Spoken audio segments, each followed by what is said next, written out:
নমস্কার বন্ধুরা, লিলিমা রান্নাঘরে সবাইকে স্বাগত। এই যে এঁচোড়টা নিয়ে আমি খুব ক্যালি দেখাচ্ছি আজকের। এই দেখুন, এঁচোড়ের তরকারি করব। ফার্স্টে এরকম ছোট একটা এঁচোড় নিয়েছি, নিয়ে এটা কেটে নিচ্ছি। আর এটা হচ্ছে মধ্যিখানতে দু চেলা করে নিয়েছি। কত সুন্দর দেখুন এঁচোড়টা, এরই তরকারিটা খুব ভালো হবে। খুব একটা বড় হলে ভালো লাগে না, এরকম সাইজের হচ্ছে এঁচোড়টা হলে খেতে খুব দুর্দান্ত লাগে। আপনারা দেখতে থাকুন আমি কীভাবে বানাই। আর কড়াইতে হচ্ছে একটু তেল আর একটু নুন আর হলুদ দিয়ে দিয়েছি, দিয়ে এঁচোড়গুলো আমি দিয়ে দিচ্ছি। এঁচোড়গুলো একটু ভাপিয়ে নেবো।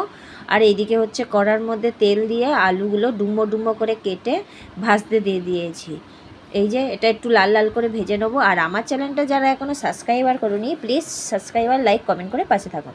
আলুগুলো একটু ভাজা ভাজা হয়ে গেছে, এবারে সিদ্ধ করা যে এঁচোড়টা সেটাও দিয়ে দিয়েছি ভাজতে। আর একটা মিক্সির জারে হচ্ছে রসুন, পেঁয়াজ আধেকটা আর টমেটো দুটো আর আদা নিয়ে ওটা মিক্সি করে নিয়েছি। এই যে দেখুন ভাজা ভাজা হয়ে গেছে। আর ওই তেলের মধ্যে গোটা গরম মশলা, তেজপাতা ফোড়নে দিয়ে দিয়েছি। আর এবারে দিয়ে দেবো একটা পেঁয়াজ কুচিয়ে। পেঁয়াজটা একটু বড় সাইজের নিয়েছি একটা, আর এটা হচ্ছে এরকম ছোট ছোট করে কেটে নিয়েছি। আর এরকমভাবে রান্না করলে এঁচোড় দুর্দান্ত লাগে। মাংস রেখে এঁচোড় খেতে হবে এরকমই। আর এখানে এই যে পেস্টটা বানিয়ে রেখেছি এবারে দিয়ে দিলাম। এটা দিয়ে একটু হচ্ছে ভাজতে দেবো। আর এর মধ্যে আমি একটু মশলা দিয়ে দেবো। মশলা দিচ্ছি, এটা একটু ভালো করে একটু নেড়ে দিচ্ছি নুন। আর দেবো হচ্ছে হলুদ গুঁড়ো, লঙ্কার গুঁড়ো, আর হচ্ছে ধনে পাউডার। এখানে কিন্তু আমি গরম মশলা ইউজ করিনি, যেহেতু আমি গোটা গরম মশলা দিয়েছি আগে। আর এর মধ্যে হচ্ছে তেল ছেড়ে দিয়েছে। আর তারপরে ভেজে রাখা এঁচোড় আর আলুটা দিয়ে দিয়েছি। আর স্বাদ অনুযায়ী একটু চিনি দিচ্ছি। নিরামিষি এঁচোড়ের তরকারির মধ্যে একটু চিনি দিলে টেস্ট খুব সুন্দর হয়।